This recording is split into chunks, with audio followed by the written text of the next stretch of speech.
আর অসংখ্য উলামায়ে কেরাম তাশরীফ ফরমা আছেন। হয়তো সবাইকে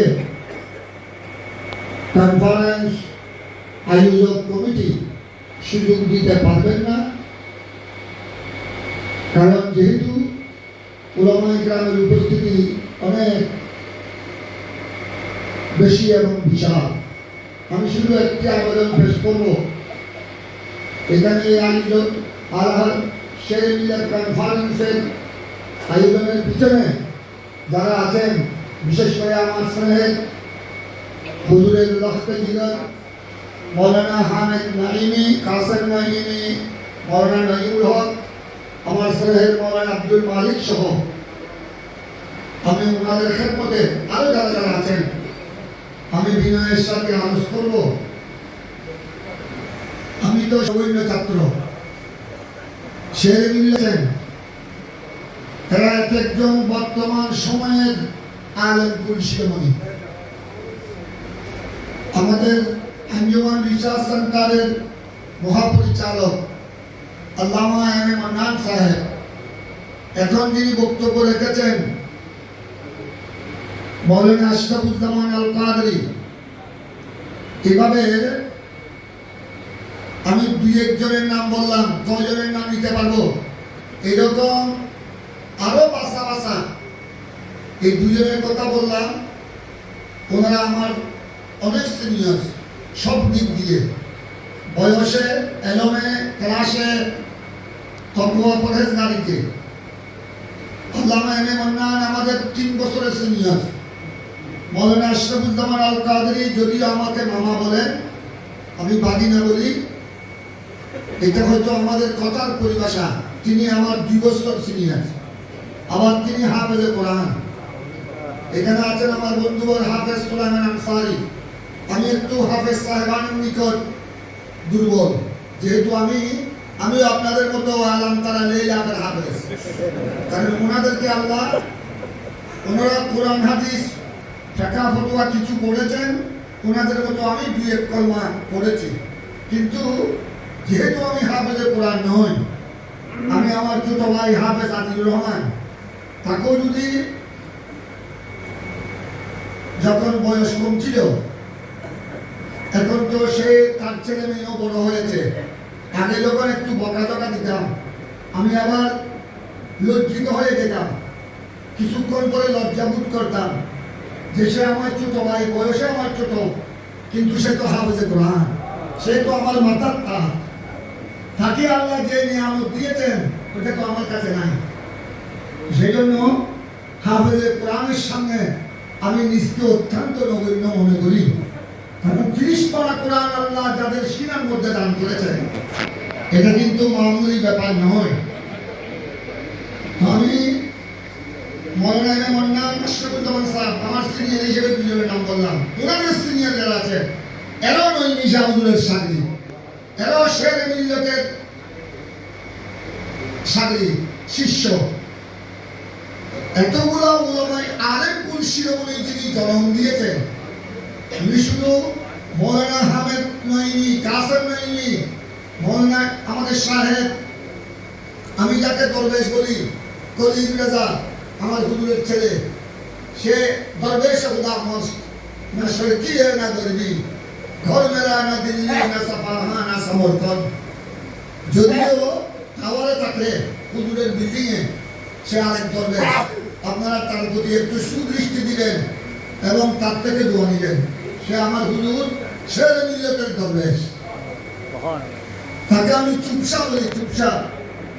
আমার হুজুরের দরবার শাহজাহান সিংপুরের দরবারে এক মুর্শে পাকে আমার শের মিল্লাত নাইমিসা হুজুর আমাদের সাথে ছিলেন।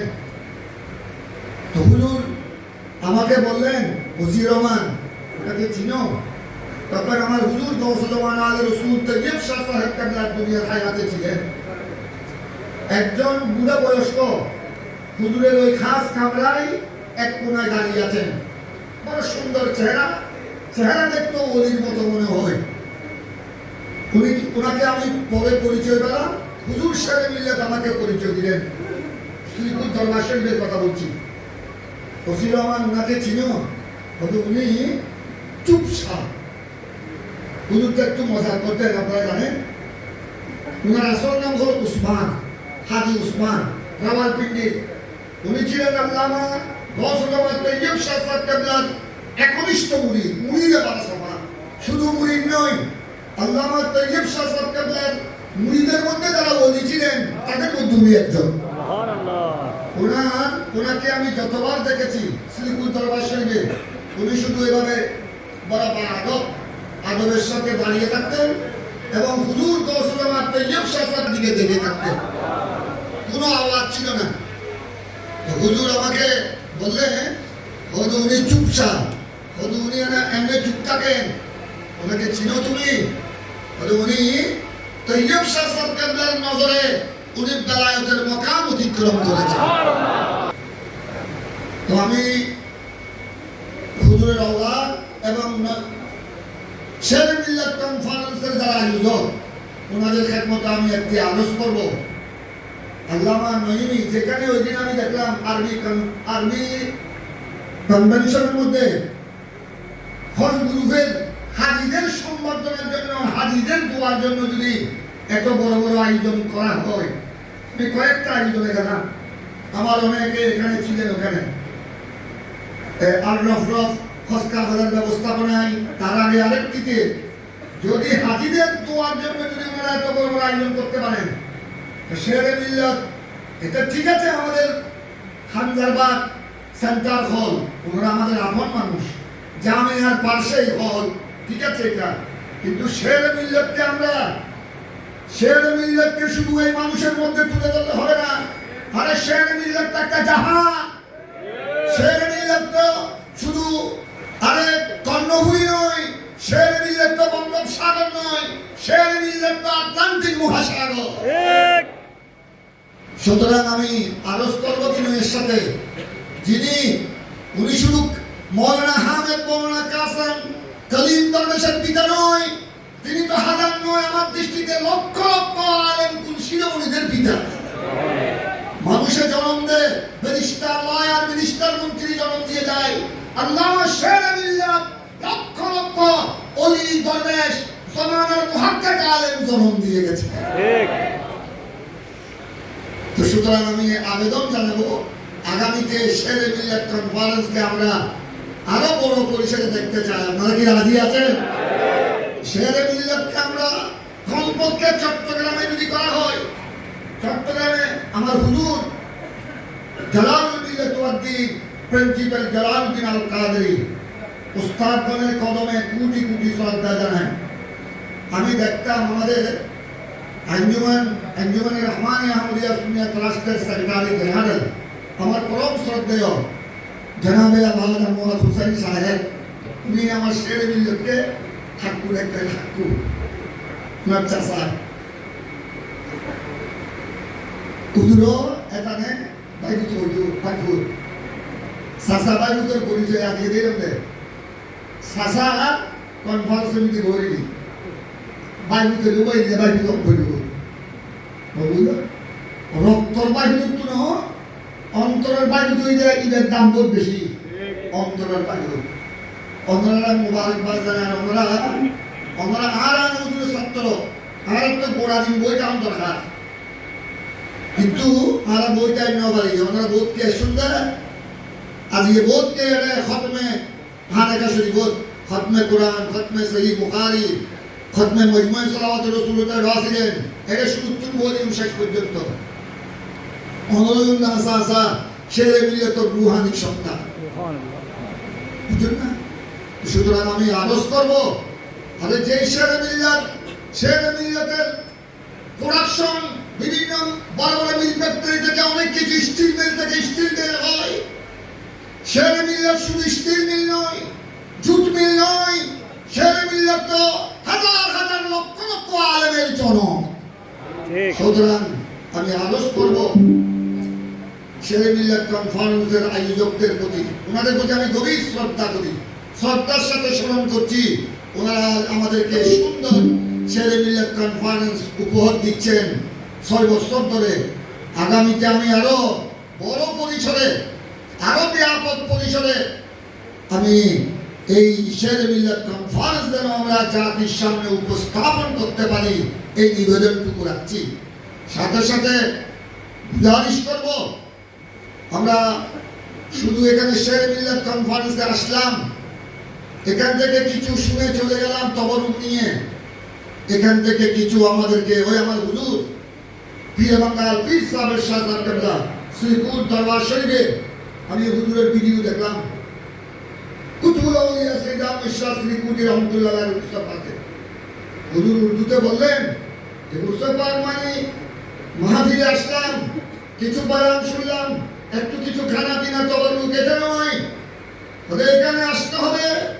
কুতুবুল আউলিয়া সৈয়দ আহমদ শাহ শ্রীপুরি আউলিয়া ইকরামের মিশন কি ছিল, ওনাদের মকসদ কি ছিল, মিশন কি মিশন রেখে গেছে, কি শিক্ষা দিয়ে গেছেন মুসলিম উম্মাকে, ওদের এই শিক্ষা আমাদেরকে ধারণ করতে হবে। হুজুর একটা উপাধি দিয়ে বললেন আল্লামা পীর বাঙ্গাল সাবেক শাহ সাহেব কেবলা, ওদের দেখো একটা মিসাল দিলেন, হুজুর উদাহরণ দৃষ্টান্ত, ওদের ছোট্ট ছেলেকে মা বা কোনজন হাতে ধরে রাখতে হয়, ছোট্ট ছেলেকে নিয়ে যখন নাবালক শিশু এদিক সেদিক দৌড়াদৌড়ি করবে, হয়তো গর্তে পড়ে যাবে, হয়তো দুধ পরে ধরে রাখতে হয়। হুজুর করাচির একটা ঘটনা বললেন, করাচিতে এক মা এক ছেলেকে আপন ছেলেকে ধরে রেখেছিল শক্ত করে, হঠাৎ করে মায়ের মুখ থেকে ছুটে গেল, ছুটে ওই ছেলে গর্তে পড়ে গেল। হুজুর আমাদেরকে দিক নির্দেশনা দিলেন, আমাদেরকে আল্লাহ নবীর দামন শক্তভাবে ধরতে হবে, ছোট্ট মাসুম বাচ্চাদের এরকম মায়ের হাতে বাবার হাতে শক্তভাবে ধরা থাকতে হবে, শক্তভাবে ধরা থাকলে অ্যাক্সিডেন্ট করবে না।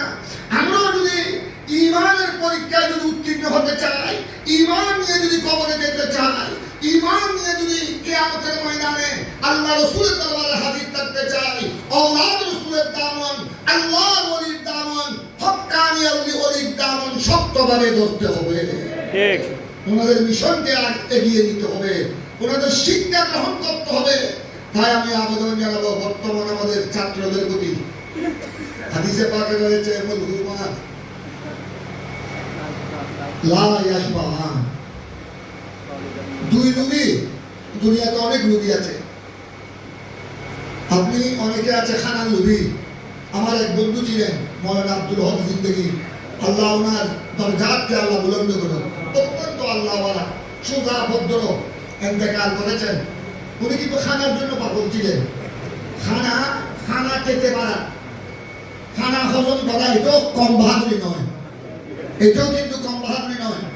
কিন্তু আপনি খানার লুবি যত বড় লুবি হোক কতক্ষণ খেতে পারবেন, আপনি ফ্যাট ভরে গেল গলা পর্যন্ত আসলো, তারপর যদি আপনি বলেন যে আরেকটু খান, আরেকটু হুজুর না কথা কত হাইম এটা খোদাইছি গলা পর্যন্ত এসি, আর কি খেতে পারবেন? আরে যত বড় খানার লুবি হোক সেও আসুদা হয়ে যায়, খানা যখন গলা পর্যন্ত চলে আসে আর পারে না। কিন্তু আমার নবী ইরশাদ করেছেন দুই নবী জীবনে কোনোদিন আসুদা হবে না, তৃপ্তি হবে না।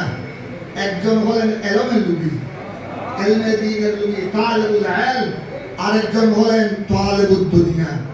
একজন তালিবুল ইলম এলমে দ্বীনের নিশাতে পেয়েছে, এলমে দ্বীনের নিশা কোরআন হাদিস, ইলমুল ফিকহ, ইলমুল হাদিস, ইলমুল ফাতাওয়া, ইলমুল তাফসীর, এই এলমে দ্বীনের নিশা যাকে পেয়েছে। আমি দেখেছি আমার হুজুর শেরে মিল্লাত আল্লামা নঈম ইসা হুজুরকে দেখেছি অসুস্থ অবস্থায়, মানুষের সুখ অসুখ থাকে, অসুস্থ অবস্থায় উনি বিছানায় পড়ে আছে, কিন্তু হাতে একটা কিতাব, হাতে একটা রিসালা। উনি মাহফিল করে আসতে দুই তিনটা মাহফিল, রাতে দুইটা একটা তিনটা, ঘুম আসতেছে না যতক্ষণ হুজুরের হাতে কিতাব থাকবে না। আমি আমার উস্তাদের মধ্যে কয়েকজনকে দেখেছি, আল্লামা শেরে মিল্লাত রহমতুল্লাহ আলাইহি, আমাদের নিজাম কেবলা আল্লামা হাশিম ইসা হুজুর, আমার উস্তাদ গ্রামী আল্লামা মুস্তাহিদ্দিন, ওনাদেরকে দেখেছি। হুজুর আল্লামা মুস্তাহিদ্দিন তো প্রায় বলতেন ছাত্রদেরকে, যখন তিনি জামিয়ার প্রিন্সিপাল ছিলেন আমাদেরকে নসিহত করতেন, ওদের তোমরা এমন ভাবে আলমের পাগল হয়ে যাও যেন পায়খানা প্রস্রাব করতে যাও সেখানেও যেন এলমের কথাই হাত থাকে। আমি অনেক মশলা তাফসীর হাদিস ফিকহ ফতোয়া অনেক মশলা আমার হল হয়েছে ওই হাম্মামে, আমি গিয়েছি পায়খানা প্রস্রাবে। আমি তো সারাদিন ওটা চিন্তা করতেছি এই তাফসীরে পাইজামির এই ইবারত, এটার অর্থ কি হবে, মুসলমানের এই জটিল সত্য ইবাদত কেমনে হবে? খোদা, আমি এটা সারাদিন চিন্তা করতে করতে যখন আমি বাথরুমে গেলাম, হঠাৎ আমার বাথরুম ওইটা হল হয়ে গেল, ওইটা আমার সমাধান হয়ে গেল। যে তোমরা এলমের জন্য এইভাবে পাগল হবে, এই এলমের এই নবী, এলমের জন্য এই পাগল। আমি দেখলাম আল্লামা নঈমী সাহেব হুজুর, উনি মজাক করতেন, সেখানেও এলম। উনি মজাক করতেন, মজাকের শব্দ দিয়ে এলম বের হতো। উনি হাসতেন, সেখানেও এলম। বসতেন, সেখানেও এলম। চা নাস্তা করতেন, সেখানেও এলম। তাই আমি তোমাদেরকে বলবো, আমাদের ছাত্রদেরকে এলমের জন্য পাগল হয়ে যাও।